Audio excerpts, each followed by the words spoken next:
Donc concernant l'exercice 2, donc ça mélange un petit peu de fonctions, suite et aussi d'intégration.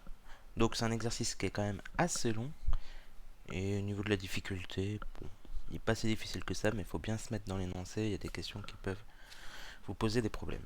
Alors, donc déjà le but de cet exercice c'est d'étudier une certaine suite. Hop, on voit la relation de récurrence qui est un peu particulière. C'est pas une suite géométrique, ni arithmétique, ni arithmético-géométrique. Donc une partie A. Vérifier en détaillant le calcul que si U1 vaut 0, alors U4 vaut moins 17. Donc déjà, hop, on va descendre. Donc partie A, question 1. Déjà, on réécrit la relation de récurrence. Donc la voici. On sait que U1 vaut 0 et on veut calculer U4. Donc on va calculer d'abord U2. U2, quand on regarde bien la relation de récurrence, c'est comme si on remplaçait le n par 2. À gauche, ça fait U de 1 plus... n par 1, pardon. Bon, ça fait U de 1 plus 1, donc U2. C'est comme si vous remplacez le n par 1. Et vous remarquez que cet indice-là, c'est le même que celui-ci. Donc U2, c'est égal à 2 fois le terme précédent, U1, moins 1. Donc 2 fois 0 moins 1, on va obtenir moins 1. U3, c'est pareil, sauf que ce ne sera pas 2 fois U2, hein, ça sera 3 fois U2, moins 1. 3 fois, moins 3, 3 fois moins 1, moins 3, moins 1, moins 4, du coup. Et U4, donc 4 fois U3, hop, moins 1. Donc 4 fois moins 4, moins 16, moins 1, moins 17. Et donc on a répondu à la première question. Question 2. Ok, donc il faut calculer tous les termes de la suite avec un petit algorithme. Donc pour n allant de 1 à 12, on vous dit qu'on calcule les termes de U2 à U13. C'est-à-dire que U1 est déjà donné, c'est 0. On calcule le prochain terme. C'est-à-dire, on va utiliser la formule, la relation de récurrence qui est encadrée au-dessus. Donc le prochain terme, c'est UN plus 1. Donc, fois, j'écris ici, hein, ça gagnera de la place, fois n plus 1, fois UN. Donc on va pas écrire UN ici, parce que le terme de la suite c'est modélisé par U dans l'algorithme, moins 1. Et voilà, ça va calculer tous les termes de la suite un par un, sachant qu'au début ça vaut 0.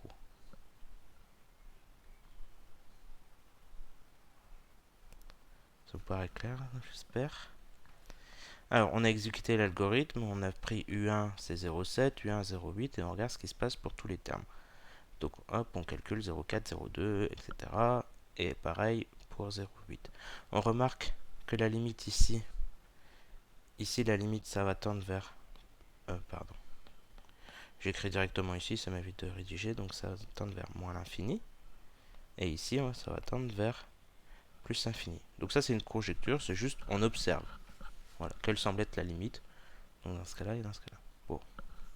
Maintenant on va passer à la partie B. Là déjà vous voyez, yen c'est une suite définie avec des intégrales. Si vous ne savez pas comment commencer déjà, avant de commencer chaque question, vous écrivez ce que c'est qu'yen. Hop, sur votre copie. Comme ça, là, vous avez cette information qui est à portée de vous. Donc 0,1 xn exponentielle 1 moins x dx. On n'aura peut-être pas besoin maintenant, hein, mais c'est pas grave. Donc question 1. Prouvez que la fonction grand F définie par cette expression-là, c'est une primitive de ça. Ok. Bon, on réécrit. Grand F et petit f. Grand F de x, on nous a dit que c'était moins 1 moins x exponentielle de 1 moins x. Et petit f de x, c'est x exponentielle de 1 moins x. Et donc on nous demande de démontrer que grand f, c'est une primitive de petit f sur l'intervalle 0, 1. Donc il faut juste montrer que lorsqu'on dérive grand f, on obtient petit f. On va dériver grand f. Maintenant pour dériver, on remarque que c'est la formule d'un produit, u fois v. Donc u de x, c'est 1 moins x, v de x, exponentielle de 1 moins x. Moins 1 moins x pour u, pardon. Donc on dérive u de x, on va obtenir moins 1. Et v' de x, donc on se rappelle de la forme exponentielle de quelque chose. On met la dérivée de ce quelque chose devant, donc la dérivée ici, donc on va obtenir moins 1. fois la même chose, exponentielle de u, donc exponentielle de 1 moins x. C'est-à-dire moins exponentielle de 1 moins x. On applique notre formule lorsqu'on dérive. Donc grand f' de x, donc u'v moins 1 fois exponentielle, donc moins exponentielle de 1 moins x, plus u, donc moins 1 moins x, fois v', moins exponentielle de 1 moins x. On va développer ce deuxième terme, moins exponentielle de... Ah, j'ai mis un moins trop. 1 moins x, plus... Alors on regarde, le moins 1 qui va se développer avec le moins exponentiel, donc moins par moins plus exponentielle de 1 moins x. Et là, le moins x qui va se développer avec le moins exponentiel, donc pareil, ce sera plus x exponentielle de 1 moins x. Donc, je vais bien l'écrire. Et là, on remarque que ça et ça se simplifie. Et on retrouve bien le petit f de x qui est au-dessus. Vous avez vu? Là, j'ai plus besoin de regarder dans l'énoncé. J'ai tout qui est en tête, j'ai tout qui est noté, tout est clair. Et ensuite, on fait notre petite phrase de conclusion. Hein. Donc, grand f est une primitive de petit f sur l'intervalle 0,1. Question 2. En déduire que I1 c'est E-2. Ok, I1 c'est E-2. Donc là vous voyez tout en haut on a IN. Ouais, ça nous a servi quand même de l'écrire, on n'est pas obligé de passer 3 heures sur l'énoncé à chaque fois. Bon là c'est pas très révélateur, mais peut-être que plus tard ça va nous servir. Donc I1, on remplace N par 1, l'intégrale de 0 à 1 de x puissance 1, donc c'est juste x, exponentielle de 1 moins x. Et on doit justifier que tout ça c'est égal à E-2. Bah déjà, première chose, on remarque que ce qui est à l'intérieur de cette intégrale, hein, ce que je vais souligner en rouge, c'est petit f de x. Donc c'est l'intégrale de 0 à, on le fait remarquer, de petit f de x dx. Alors c'est pas très joli ces égalités en ligne, c'est juste pour gagner un petit peu de place et en lisibilité. Et on a démontré que grand f c'était une primitive de petit f sur l'intervalle 0 à 1. Donc on met entre crochets entre 0 et 1.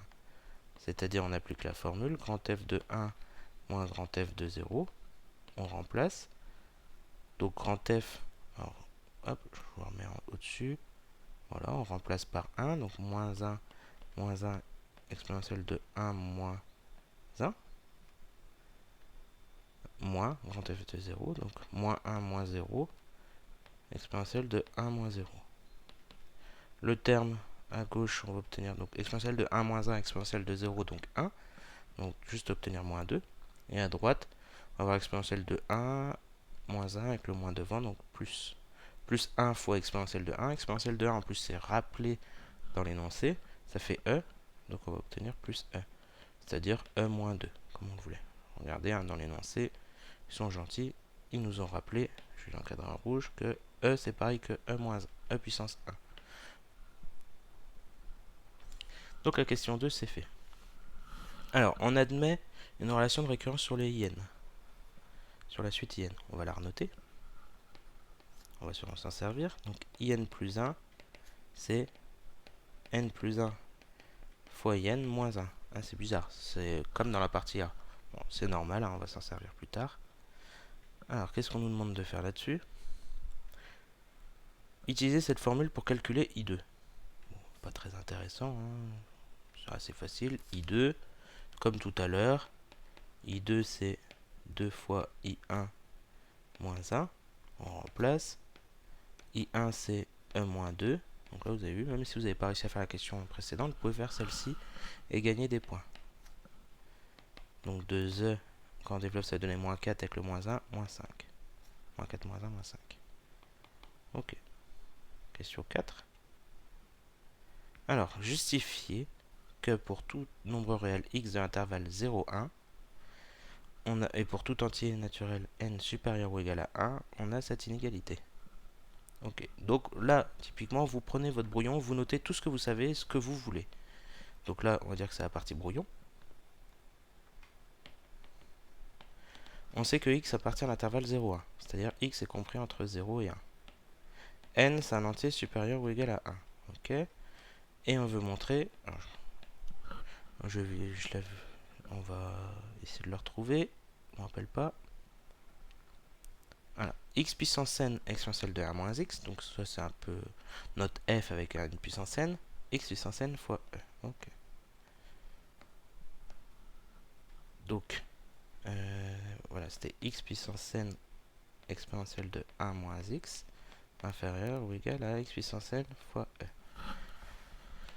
Donc là c'est ce qu'on veut trouver. On a un point d'interrogation ici. Donc, ok. Donc nous, ce qu'on va encadrer c'est ça. Déjà, si on regarde juste cette inégalité-là, elle va être facile à obtenir. X puissance n, c'est un nombre positif, puisque x est plus grand que 0. Exponentielle de 1 moins x, c'est aussi un nombre positif en tant qu'exponentielle d'un nombre réel. Donc le produit des deux sera positif. Bon, bah très bien. C'est pas grave si on n'arrive pas à faire l'autre tout de suite d'un seul coup. On a déjà une partie de l'inégalité. Ça rapporte des points. On l'écrit. Alors, pardon, ça a monté. Vous notez, on sait que x est compris entre 0 et 1.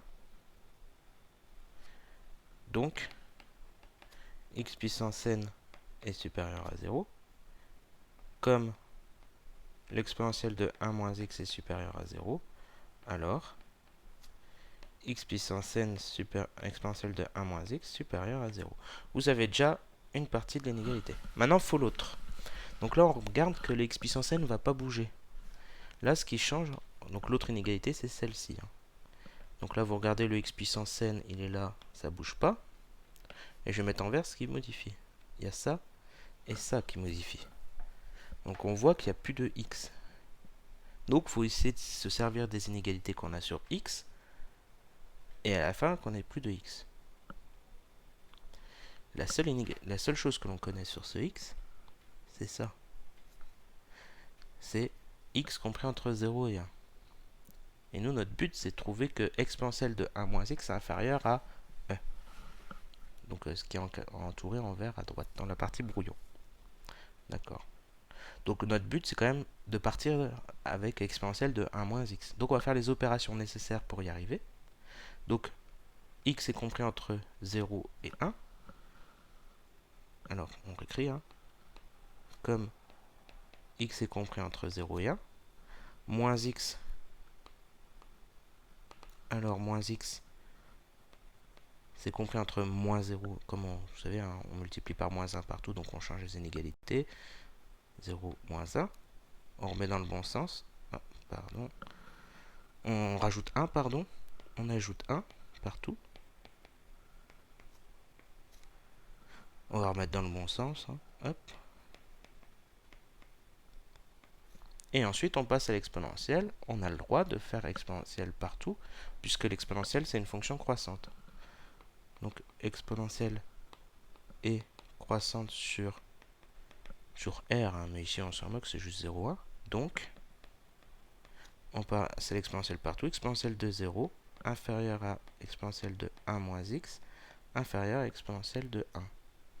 Et donc maintenant, on voit bien qu'on a presque ce qu'on voulait. Si on multiplie par x puissance n partout, on a le droit de le faire parce que x puissance n c'est positif. Donc ça ne change en aucun cas le sens des inégalités. On le met pour tout justifier. Comme x puissance n est positif, alors on multiplie partout. X puissance n fois exponentielle de 0, exponentielle de 0 c'est 1, donc x puissance n fois 1, ça reste x puissance n. X puissance n fois exponentielle de 1 moins x, x puissance n fois exponentielle de 1, c'est-à-dire e. Et là, on a bien la partie verte qui nous intéressait. Et on a bien l'autre partie de l'inégalité. Je vais la mettre en encadré en noir. Hop, qu'on a démontré au-dessus. Donc on a les deux inégalités. On conclut ainsi.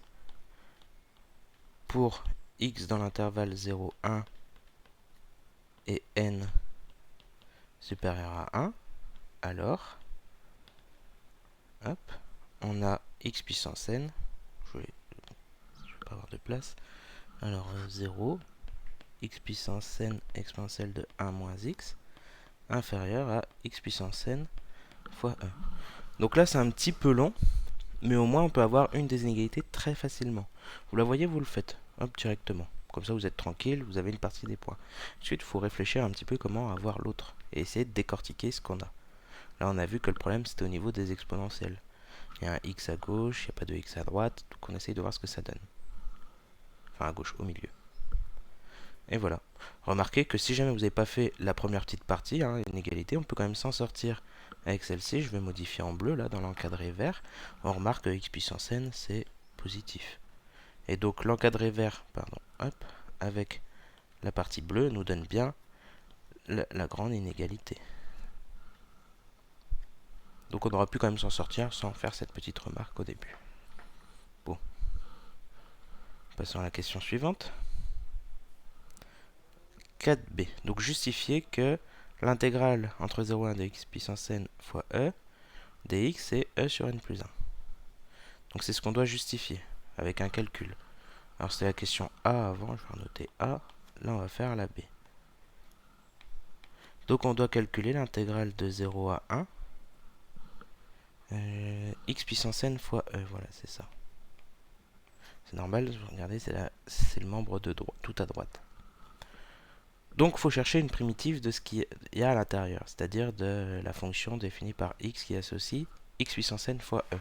E c'est une constante. Donc ça peut être un 2, un 3, un 4, un 5, on s'en moque. Quand on cherche notre primitive, on va juste la rajouter à la fin. Donc on va mettre le fois e, c'est pas important. Car c'est une constante, hein, je précise bien. Et maintenant on cherche une primitive de x puissance n, on connaît, enfin je fais un abus de langage, hein, c'est la fonction qui a x associée x puissance n, on connaît 1 sur n plus 1, x puissance n plus 1. Et voilà, maintenant on calcule, on remplace x par 1 moins x par 0. Donc quand on remplacera par 0, on sait tout de suite que ça va donner 0. Et quand on remplace par 1, 1 sur n plus 1 fois 1 puissance n plus 1, c'est-à-dire 1 fois e. Bon, on aura du 1 fois 1 fois e, donc juste e. Donc e sur n plus 1. Voilà, donc on a répondu à la question B qui était très facile. Vous avez vu, c'est pas grave si on n'a pas fait le reste. La question C. Du coup, j'imagine que c'est l'inégalité, voilà. Une autre inégalité avec du IN. On va remarquer qu'on a une inégalité qui ressemble un petit peu. On en a fait une autre avant là. Et là, on a fait un lien entre les deux. Donc là, finalement, c'est juste reprendre les deux questions précédentes. Quand on regarde la définition de IN, c'est ici. Voilà. Donc on regarde. Le premier encadré rouge là, c'est IN. Donc on va à l'encadrement sur IN. On va regarder la seule question qu'on a faite sur les encadrements. La voici. Et vous remarquez qu'en fait, le yen, c'est presque ce qu'il y a là. Il faut juste rajouter l'intégrale. Et vous savez que quand vous avez des inégalités, par exemple, si une fonction f inférieure à g, c'est-à-dire que pour tout x, f de x est inférieur à g de x, bah là, l'intégrale aussi. L'intégrale de f est plus petite que l'intégrale de g. Bah là, c'est ce qu'on va faire. On a le droit de passer avec des intégrales partout. Si on passe à des intégrales partout, on va retrouver le yen ici. Le membre de gauche, 0. Intégrale de 0, intégrale d'une fonction nulle, donc ça fait 0, il n'y a pas de problème. Et l'intégrale de ça, ah, mais c'est ce qu'on vient de calculer ici. Oh, ça s'efface, bon, c'est pas grave. Et regardez, l'intégrale de 0, 0, l'intégrale qu'on vient de calculer là, et tout ça semble bien. Donc prenez le temps hein, de bien regarder ce que vous avez fait, de bien comprendre le cheminement logique des questions. En plus, vous avez vu, hein, c'est A, B, C, ils auraient pu appeler 4, 5, 6. S'ils appelaient ça 4, 5, 6, on aurait peut-être fait moins facilement le lien. Là, c'est A, B, C, D, donc on voit tout de suite qu'il faut se servir des questions qu'on vient juste de faire. C'est pas toujours le cas, mais souvent c'est le cas. À un moment donné, il faudra s'en servir. Donc, c'est ce qu'on va faire. On utilise l'inégalité ici, donc d'après 4a pour x dans l'intervalle 0, 1 et n en entier plus grand que 1. On a donc 0 inférieur à x puissance n exponentielle de 1 moins x. On réécrit ce qu'on sait. Ça ne nous prend pas beaucoup de temps, on le fait. Donc on intègre maintenant entre 0 et 1. On intègre partout entre 0 et 1. Hop. Je n'écris pas très bien, mais je pense que c'est lisible. Hop. Voilà. On n'oublie pas le dx, bien sûr. Ça, le membre de gauche, on a dit que ça faisait 0. Le membre du milieu, c'est exactement n. Et ça, ce qu'on a fait avant, ça, c'est la question précédente. Ça, c'est la question 4b. C'est e sur n plus 1. La question D, je ne vais pas remonter, mais c'est juste en déduire la limite de yen, hein, on l'a vu. Donc la limite de yen, là, typiquement, on voit très bien le théorème des gendarmes. Hein. Limite de 0, limite de membre de gauche. Donc limite de 0 lorsque n tend vers plus infini. Ça fait 0, pas de problème. Limite de e, ça fait e. Limite de n plus 1 plus infini. Donc par quotient, limite de e sur n plus 1. On ne vous en voudra pas si on écrit ça directement. Quand n tend vers plus infini, ça tend bien vers 0. Donc, d'après le théorème des gendarmes, etc., ou appelez ça autrement si vous l'appelez autrement, on a limite de n lorsque n tend vers plus infini qui vaut 0. Et voilà, on a fait la partie B entièrement. La partie C, alors vous allez voir, elle est assez étrange hein, au début. Elle peut vous paraître étrange, mais on a déjà fait des petits exercices là-dessus. Donc dans cette partie, on note n point d'exclamation. Ça se lit n factoriel, donc tout le temps je veux dire n factoriel c'est avec le point d'exclamation. Le nombre défini pour tout entier naturel n supérieur à 1 par 1 factoriel c'est 1. 2 factoriel, vous voyez, c'est 2 fois 1. Donc là on va regarder d'abord les exemples, hein, ici. 3 factoriel c'est 3 fois 2 fois 1, c'est-à-dire 3 fois 2 factoriel. On va regarder cette partie-là. Tac. Voilà, ça va être plus clair comme ça. 4 factoriel, c'est 4 fois 3 fois 2 fois 1. 8 factoriel, c'est 8 fois 7 fois 6 fois 5 fois 4 fois 3 fois 2 fois 1. Donc vous remarquez qu'on prend la multiplication de tous les entiers jusqu'à ce fameux n. Donc on démarre de 1 fois 2 fois, etc. et on va jusqu'à n. C'est ce qui est décrit ici. Donc n fois le terme d'avant fois n-1, fois encore avant n-2, etc. Et on arrive à fois 3 fois 2 fois 1. Si c'est 3 factoriel, on commence à 3. Si c'est 2 factoriel, on commence à 2, etc. Et on va jusque 1. Donc ça c'est la formule. Et la deuxième partie, donc ce qui n'est pas encadré à côté, on remarque juste qu'on a une sorte de relation de récurrence. 3 factoriel, c'est 3 fois 2 factoriel. Vous avez vu, hein, le 2 factoriel, il est ici. Quand on fait 4 factoriel, 4 fois 3 fois 2 fois 1, on reconnaît un 3 factoriel à l'intérieur. Pareil, 8 factoriel, c'est 8 fois plein de nombres, et ce plein de nombres, c'est 7 factoriel. Donc, n plus 1 factoriel, donc c'est n plus 1, comme le 8 hein, qui est apparu ici, le 4, le 3 ici, donc c'est le n plus 1 fois les autres termes, donc fois n factoriel.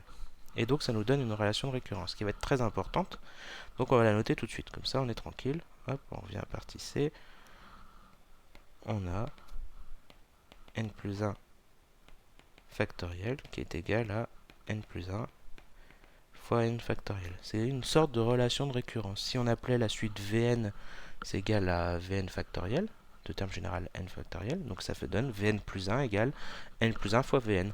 Ça ressemble un petit peu à la relation de récurrence qu'on a fait juste avant. Donc tout ça c'est lié. Malgré qu'au début on ne comprend pas très bien le rapport. Alors démontrer par récurrence ceci. Ok. Ok, n factoriel. Ok, je l'ai en tête. Je vais le renoter. Donc, montrons par récurrence. Notons ça pour n supérieur à 1. Notons pour n supérieur ou égal à 1 la propriété Pn qui est que un c'est n factoriel, facteur de u1 moins e plus 2 plus in. Donc il faut démontrer ça par récurrence. Il faut noter bien évidemment l'hypothèse de récurrence et à partir de quand ça commence. Donc comme d'habitude, on commence par l'initialisation. Si l'initialisation c'est pour n égale 1. Ne vous trompez pas, vous devez montrer que u1 est égal à 1 factoriel, facteur de u1 moins e plus 2 plus i1. Vous remplacez n par 1. Mais vous devez le démontrer. Vous ne pouvez pas affirmer tout de suite que u1 est égal à tout ça. u1 ne le connaît pas.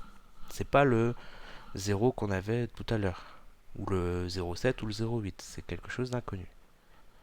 Donc U1 égale, on peut rien dire de plus. Donc on va pas démarrer du membre de gauche. On va démarrer du membre de droite. Ça va être plus simple. C'est toujours le cas, hein. Souvent ça dans les récurrences, initialisation. On prend la terme un peu compliqué et on regarde ce que ça donne. Donc on remplace n par 1. Donc 1 factoriel. Facteur de U1 moins E plus 2 plus I1. Alors, 1 factoriel, ça fait 1. On développe par 1, c'est comme s'il ne se passait rien. Donc, U1 moins E plus 2. U1, on ne le connaît pas, donc ça ne sert à rien. I1. Alors, est-ce qu'on l'a calculé, I1? On va regarder dans ce qu'on a fait. Ah, I1, la voici, ici. On a trouvé E moins 2. Vous vous souvenez, hein, c'était marqué dans l'énoncé. Montrer que, ou vérifier que I1 est égal à E moins 2. Donc, même si vous n'avez pas réussi le calcul, vous avez la réponse dans l'énoncé. Donc, n'hésitez pas à regarder aussi dans l'énoncé. Donc I1 c'est E-2, donc plus E-2. Ah, mais comme par hasard, ça se simplifie bien. Il ne reste plus que U1. Ah, mais c'est exactement ce qu'on voulait démontrer. Que c'était égal à U1. Donc, P1 est vrai. L'hérédité. Donc, on prend un N, soit N supérieur à 1. Supposons que Pn est vrai. Je rédige assez rapidement. Hein. Et montrons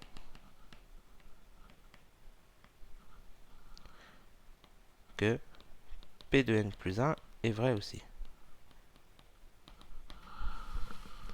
Ok, donc on doit démontrer, là si vous voulez, vous prenez votre brouillon pour savoir ce que vous allez faire. Donc on doit démontrer que UN plus 1 c'est égal à N plus 1 factoriel, facteur de U1 moins E plus 2, on fait une parenthèse, plus IN plus 1. Donc ça c'est ce qu'on doit démontrer, donc on va pas l'affirmer tout de suite. On va relire un peu l'énoncé pour sélectionner toutes les informations importantes. Ah, on rappelle que, oups, pardon, on rappelle que, donc ça va être important. Ils font des rappels de ce qu'on a déjà vu avant. Donc en plus, ils sont gentils. Ils vous disent pas besoin de regarder plus haut. A priori, avec ça, vous allez vous en sortir. Bon, on va le rappeler. On sait que. Alors bien sûr, vous ne le rédigez pas tout de suite. Vous ne savez pas si ça va vous servir comme ça. Vous le mettez au brouillon. Bon, je vais le mettre tout de suite ici. Donc on sait que UN plus 1, c'est N plus 1 fois UN moins 1. Et IN plus 1, c'est N plus 1 fois IN moins 1. Donc ça, on le sait. Donc nous, ce qu'on veut démontrer, c'est ce qu'on voit sur le brouillon ici. Donc on doit démontrer tout ça. Si on part du membre de droite, c'est sûrement faisable, mais ça nous paraît compliqué. Ce serait peut-être mieux de partir de UN. De UN plus 1, pardon. Parce que c'est ce on vient d'avoir la relation de récurrence au-dessus. Ne pas oublier aussi l'hypothèse de récurrence, qui sera sûrement utile. Sinon, aucun intérêt de faire une récurrence. Donc l'hypothèse de récurrence, c'est ici. Bon, on va le noter tout de suite. Enfin, on le garde en tête. UN, on a une formule sur UN. Nous, on veut une formule sur UN plus 1. Donc, on va se servir de la relation que l'on connaît sur UN plus 1. UN plus 1, c'est donc N plus 1 fois UN moins 1. Et là, on voit que le UN, on va pouvoir faire apparaître l'hypothèse de récurrence là-dessus. Donc, l'hypothèse de récurrence sur UN, on sait que UN, on regarde au-dessus, c'est N factoriel fois U1 moins E plus 2 plus IN. Et il manque le IN. Donc, d'après l'hypothèse de récurrence, écrivez en toutes lettres. Hein. Hop, on a juste remplacé UN par ce qu'on connaissait. On développe. N plus 1 fois N factoriel plus N plus 1 non, pardon, je vais faire une bêtise. C'est pas un plus, hein, c'est un fois entre les deux. Donc fois, on développe comme ça. Moins E plus 2, c'est notre premier terme. Regardez ici, on a bien notre premier terme et ici notre deuxième. Plus N plus 1 fois IN. Ok. On essaye de voir. Regardez, toujours dans le brouillon, c'est ce qui vous guide. On a bien le U1 moins E plus 2, on l'a bien ici. Et là, ce qui nous embête, c'est ça. Et nous, on veut du N plus 1 factoriel. si vous n'êtes pas sûr, vous regardez, vous remontez ce que vous avez écrit, vous regardez dans l'énoncé, mais regardez, ça, je l'ai tiré de l'énoncé, je l'ai noté, je me suis dit à un moment donné, ce sera peut-être utile, et bien là, on va s'en servir. N plus 1 fois n factoriel, c'est n plus 1 factoriel.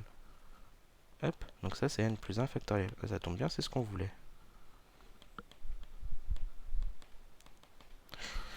Et sur la deuxième partie, ah, j'ai oublié le moins 1, ici, hein, quand même, il faut le réécrire.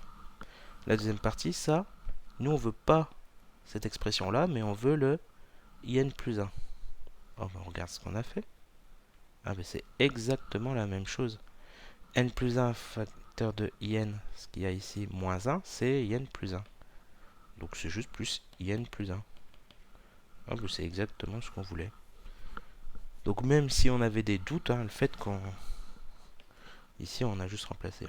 Donc même si vous savez ce que vous devez démontrer, donc vous pouvez arriver très facilement au résultat. Même en ayant des doutes, si on ne sait pas trop comment s'en sortir.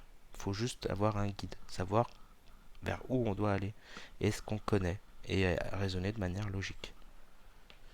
Donc, c'est bien ce qu'on voulait. Donc, Pn plus 1 est vrai.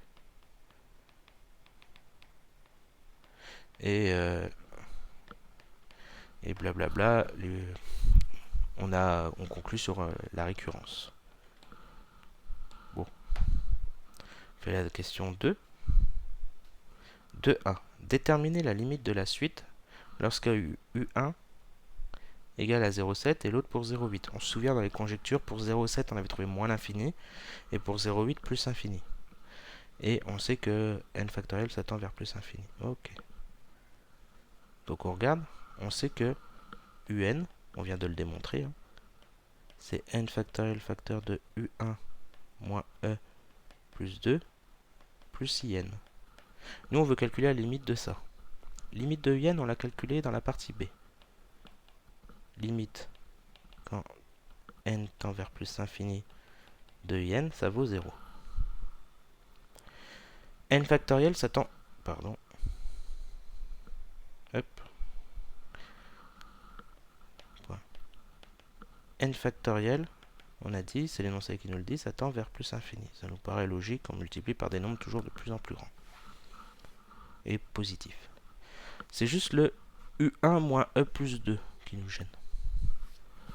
Bon, ça on regarde. U1, on a dit, si U1 vaut 0,7, ben ça revient à calculer 0,7 moins E plus 2. Vous calculez, vous donnez une valeur approchée à la calculatrice et vous remarquez que ça va être négatif. Si c'est négatif, qu'est-ce qu'on obtient? J'ai pas de place pour tout rédiger, donc je vais le faire oralement. Hein. Ça, négatif, un nombre négatif, fois quelque chose qui tend vers plus infini.